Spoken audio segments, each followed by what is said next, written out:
Roland sprocket வாங்கிட்டு வந்திருக்கோம். So இதோட காஸ்ட்டுமே வந்து பார்த்தோம்னா நம்மளுக்கு ஒரு 600 அரௌண்ட் ருபீஸ் தான் வருது. போல்ட்டை வந்து ரிமூவ் பண்ணிவிட்டு ஒவ்வொரு வாட்டி நம்ம செயின் ஸ்ப்ராக்கெட் மாற்றும் போது அட்லீஸ்ட் இல்லைனாலும் 2வது தடவை நீங்கள் மாற்றும் போது இது சேஞ்ச் பண்ணிடுங்க. ஃபார்வேர்ட் டைரக்ஷன் சுற்றும் போது அந்த ஓப்பன் லிங்க் இப்படி மாட்டினீங்க அப்படின்னா மேபி சான்சஸ் வந்து லோட் ஆகும்போது பின்னு வந்து வெளியில் எஜெக்ட் ஆகிறதுக்கு வாய்ப்பு இருக்குது. ஹலோ வணக்கம் நண்பர், இது உங்கள் லோகநாதன். இன்றைக்கி நம்ம ஸ்ப்ளெண்டர் பைக்கில் வந்து பார்த்தோம்னா நம்ம வந்து செயின் ஸ்ப்ராக்கெட் வந்து மாற்ற போகிறோம். ஸோ இந்த செயின் ஸ்ப்ராக்கெட்டில் நம்ம இன்றைக்கி வாங்கிட்டு வந்திருக்கிறது வந்து பார்த்தோம்னா ரோலண்ட் பிராண்டோட செயின் ஸ்ப்ராக்கெட் வந்து வாங்கிட்டு வந்திருக்கோம். ஸோ இதோட காஸ்ட் வந்து பார்க்கும்போது நம்மளுக்கு ஒரு 600 ருபீஸ் அரௌண்ட் வந்துச்சு. ஸோ என்ன ஆயிடுச்சு அப்படின்னா நம்ம ஆல்ரெடி வந்து நம்ம பைக்குக்கு ஒரு ரீவொர்க் ஒன் பண்ணியிருப்போம், செயின் கட் பண்ணி ஓட்டியிருப்போம். ஸோ செயின் கட் பண்ணி கிட்டத்தட்ட ஒரு 6000 கிலோமீட்டர் ஓட்டிட்டோம். ஸோ ஓட்டினதுக்கப்புறம் இந்த டீத் ஃபுல்லாமே தேஞ்சிருச்சு, செயின் எங்கேஜே ஆகலை.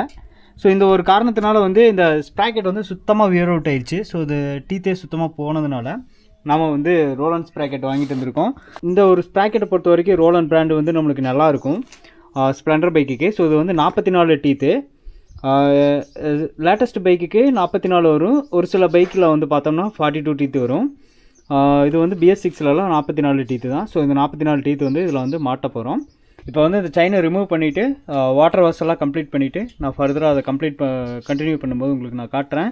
ஸோ வீலெல்லாம் நான் டிஸ்மேண்டில் பண்ணிடுறேன் ஃபஸ்ட்டு. ஸோ பைக் வந்து வாட்டர் வாஷில் பாதியிலே வந்து வீலை தனியாக கழட்டி எடுத்துகிட்டு வந்துட்டு ஸ்ப்ராக்கெட் வந்து இதுதான் ஃபுல்லாக வந்து வியர் அவுட் ஆயிடுச்சு. ஸோ இந்த ப்ராக்கெட்டை வந்து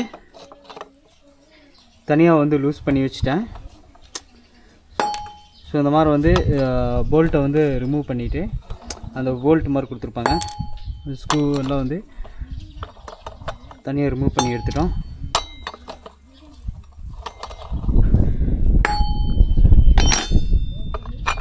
ஸோ அவ்வளோதான். இது ஸ்ப்ராக்கெட்டை பொறுத்த வரைக்கும் ஸ்மால் ப்ராக்கெட் வந்து நான் ஆல்ரெடி ரிமூவ் பண்ணிட்டேன். இதுக்கு ஒரு பேக்கிங்கு. ஸோ ஸ்ப்ராக்கெட் வந்து தனியாக அந்த மாதிரி வந்துடுது, மெயின் ஸ்ப்ராக்கெட்டு. ஸோ ப்ராக்கெட் வந்து பார்த்தோம்னா மெயினாக அந்த மாதிரி இருக்குது. இது ஒன்று. அடுத்து உள்ள செயின் வந்து லூப்போட இந்த ஒரு கனெக்டரு ஸ்க்ரூ எல்லாமே வந்து இது செட்டாக கொடுத்துட்றாங்க செயின் இது. ஸோ செயினுமே வந்து நம்மளுக்கு சூப்பரான குவாலிட்டியாக இருக்குது. ஹீரோவில் வர்றது பாருங்கள். ஆக்சுவலாக நம்ம இது லாஸ்ட்டாக போட்டது வந்து ஹீரோ தான். ஸோ அதை கம்பேர் பண்ணும்போது இதோட குவாலிட்டி வைஸுமே வந்து நம்மளுக்கு நல்லா வந்து சூப்பராக இருக்குன்னு நினைக்கிறேன். ஸோ இந்த லைஃப் எல்லாம் வந்து நம்ம செக் பண்ணி பார்க்கலாம் எப்படி இருக்குன்னு சொல்லிட்டு. ஃபஸ்ட்டு வந்து நம்ம வந்து இந்த இது எடுக்க வேணாம், இது ஆல்ரெடி லூப்ரிகண்ட்டில் தான் இருக்குது. ஃபைனலாக மாட்டும்போது நான் உங்களுக்கு வந்து காட்டுறேன். லாக் நட் வந்து நம்மளுக்கு போயிடுச்சு, அட்ஜஸ்ட் பண்ணி அது வந்து தேஞ்சு போச்சு. ஸோ அது வந்து புதுசு வாங்கிட்டு வந்திருக்கோம். வந்து நம்ம வந்து அப்படியே ஃபிட் பண்ண வேண்டியது தான்.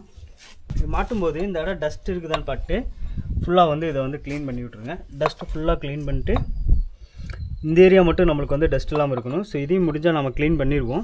ஆக்சுவலாக இந்த புஷ்ஷு வந்து தேஞ்சிருச்சு. ஸோ அதனால் வந்து நம்ம ஷாப் அவைலபிளாக இல்லைன்னு சொல்லிட்டு நம்ம போய் வாங்கிட்டு வந்ததில் டைம் ஆயிடுச்சு.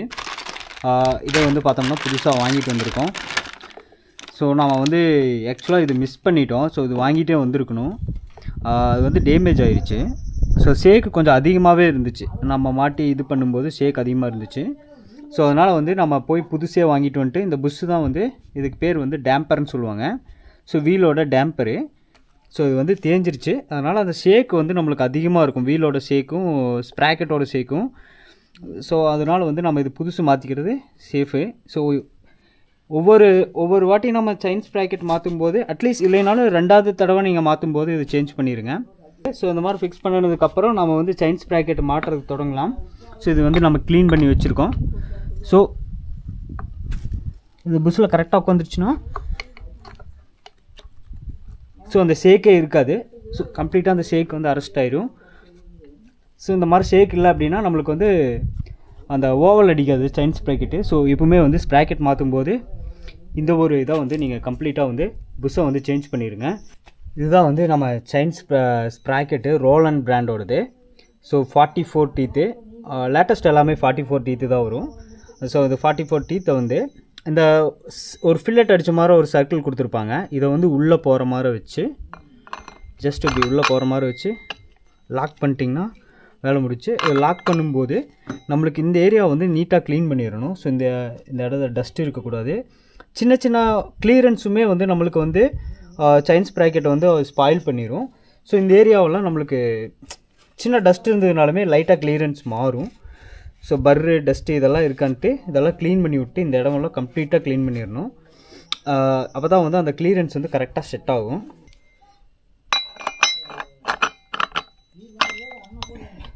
ஸோ இப்படி உட்காந்துரும், கரெக்டாக ஃபிட் ஆயிரும்.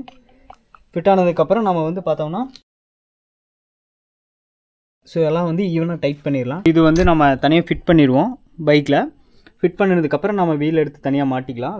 இந்த ஸ்ப்ராக்கெட்டை வந்து இதில் வச்சு ஜஸ்ட் இதில் உள்ள இன்சர்ட் பண்ணிவிட்டு இந்த ஒரு லாக் இருக்கு இல்லையா, ஸோ இந்த லாக்கு வந்து இந்த ஒரு இது வந்து இப்படி உள்ளே வர மாதிரி வச்சு, இதில் வந்து 2 டைப் இருக்குது. இந்த கட்டு வர்றது வந்து மேலே வரணும். ஸோ அதை அப்படியே உள்ளே வச்சுட்டு அதுக்கு மேலே இந்த லாக் நட்டு. ஸோ லாக் நட்டு வந்து நம்ம புதுசு போடுறோம். என்னாச்சுன்னா அது அட்ஜஸ்ட் பண்ணி அது தேஞ்சிருச்சு. ஸோ இதை வந்து ஓரளவுக்கு நம்ம டைட் பண்ணிக்கலாம்.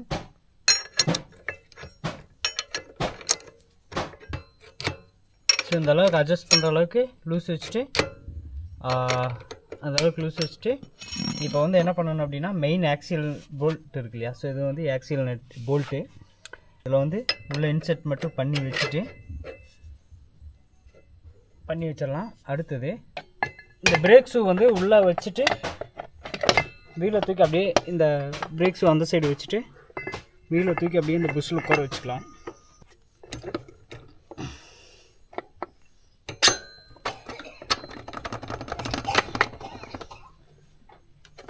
ஸோ தள்ளிட்டு இந்த ஒரு ஸ்டட்டை வந்து இந்த சைடு வச்சுருவோம்.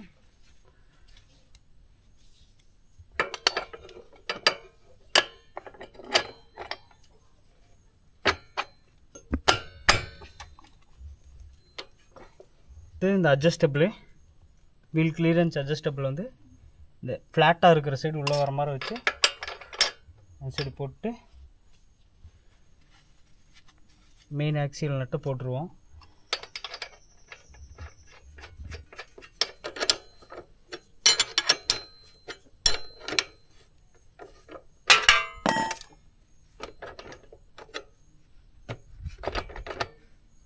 இந்த பிரேக் ஷூக்கு ஒரு ஸ்டாப்பர் கனெக்டர் இருக்கும். ஸோ அந்த ஸ்டாப்பர் கனெக்டரை வந்து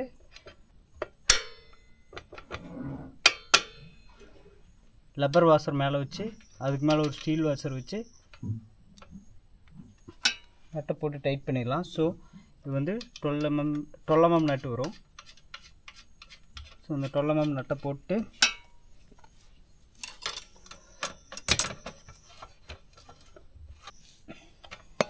டைட் பண்ணிட்டு மேலே ஒரு சேஃப்டி ஹூக் வரும். அந்த சேஃப்டி பின்னை வந்து மேலே போட்டு லாக் பண்ணி விட்டுடலாம். அவ்வளோதான், அதோட ஒர்க் முடிஞ்சிச்சு. இந்த பைக் வந்து இங்கே வந்து வெளிச்சம் இல்லை. ஸோ செயின் ஸ்ப்ராக்கெட் மாட்டுறது வந்து வீலை மாட்டிட்டோம். ஸோ நான் வந்து ஒரு வெளிச்சமான ஒரு பகுதிக்கு கொண்டு போயிட்டு அங்கேருந்து நான் இந்த விளாக் வந்து அப்படியே கண்டினியூ பண்ணுறேன். அடுத்தது இந்த சின்ன ஸ்ப்ராக்கெட் இருக்கு இல்லையா, ஸோ இந்த சின்ன ஸ்ப்ராக்கெட்டை வந்து அப்படியே வந்து இந்த லாக்கரோடு கொடுத்துருக்காங்க. ஸோ இதை அப்படியே ஓப்பன் பண்ணிட்டு இந்த நேம் வந்து வெளியில் வர மாதிரி வச்சு ஜஸ்ட் இது உள்ளே தள்ளிக்கிங்க. ஜஸ்ட் அது உள்ளே தள்ளினதுக்கப்புறம் இந்த ஒரு இது இருக்கு இல்லையா, ஸோ இது வந்து ஃப்ளாட்டாக இருக்கும். ஸோ அந்த ஃப்ளாட்டாக இருக்கிற சைடு வந்து உள்ளே வச்சு இந்த 2 போல்ட்டையும் வந்து மேட்ச் பண்ணிங்க அப்படின்னா ஒரு காடி கொடுத்துருப்பாங்க. 2 போல்ட்டையும் நீங்கள் போட்டுட்டீங்க, ஒன்ஸ் போட்டிங்கனாவே அது வந்து லாக் ஆயிரும். லாக் ஆகிடுச்சு அப்படின்னா இந்த புஷ் இதுவும் வந்து இதோட டீத்தும் அதோட டீத்தும் மிஸ் ஆங்கிளில் தான் கொடுத்துருப்பாங்க. அதனால் வந்து வெளியில் வர்றதுக்கு இல்லாமல் அந்த லாக் வந்து அப்படியே லாக் பண்ணி பிடிச்சிக்கும். இப்போ வந்து நீங்கள் வந்து கியரில் வச்சுட்டு இதை டைட் பண்ணிட்டீங்கன்னா வேலை முடிஞ்சிச்சு.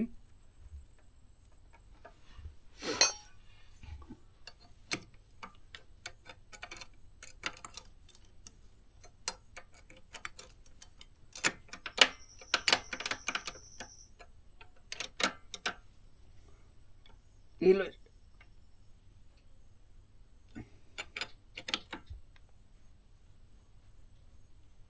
அவ்வளோதான்.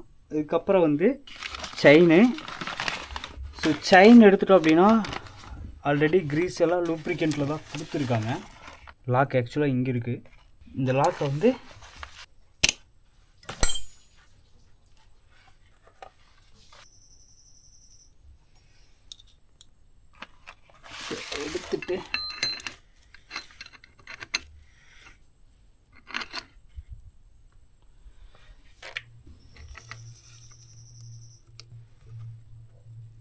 தள்ளிட்டு மேலே இந்த சேஃப்டி லாக்கை வந்து சேஃப்டி பின்னை வந்து மேலே வச்சு லாக் பண்ணிட்டு இந்த ஏரோட இது அப்படியே ரொட்டேட் பண்ணி மேலே கொண்டு வந்துடுங்க. இதுதான் வந்து ஃபார்வேர்ட் டைரெக்ஷனு. ஸோ இந்த இது வந்து இப்படி மேலே வச்சதுக்கப்புறம் மாட்டுங்க. இதில் ஒரு ப்ரொசீஜர் இருக்குது. என்ன அப்படின்னா, இந்த சேஃப்டி லிங்க் மாட்டுறது வந்து செயினோட சேஃப்டி லிங்க்னு சொல்லுவாங்க. இது ஏன் ஆக்சுவலாக இந்த பின்னு வந்து போட்டுட்டு இந்த சேஃப்டி லாக் இருக்கு இல்லையா, ஸோ இந்த சேஃப்டி லிங்க் வந்து இந்த ஒரு பின் மாட்டும்போது மேலே வச்சு இந்த டைரெக்ஷனில் உள்ளே போகிற மாதிரி மாட்டுங்க. செயின் டைவ் மேலே வச்சு இப்படி இந்த ஓப்பன் வந்து உள்ளே வர மாதிரி மாட்டுங்க.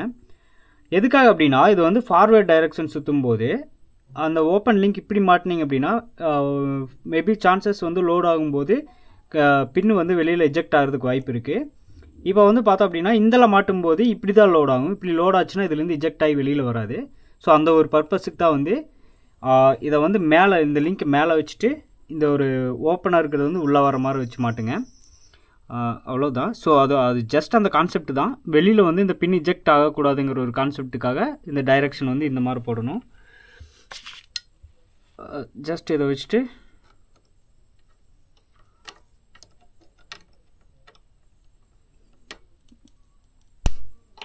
அவ்வளோதான். பின்னை பொறுத்த வரைக்கும் அவ்வளோதான், முடிச்சு. ஃபைனலாக வந்து இந்த மாதிரி வந்து சேஃப்டி லிங்க் வந்து மேலே வச்சு இப்படி ஓப்பனாக இருக்கிறது வந்து உள்ளே வர மாதிரி வச்சு மாட்டிக்கிங்க. வந்து வீல் கிளியரன்ஸ் எல்லாம் அட்ஜஸ்ட் பண்ணிட்டு நான் ஃபைனலாக உங்கள்கிட்ட காட்டுறேன்.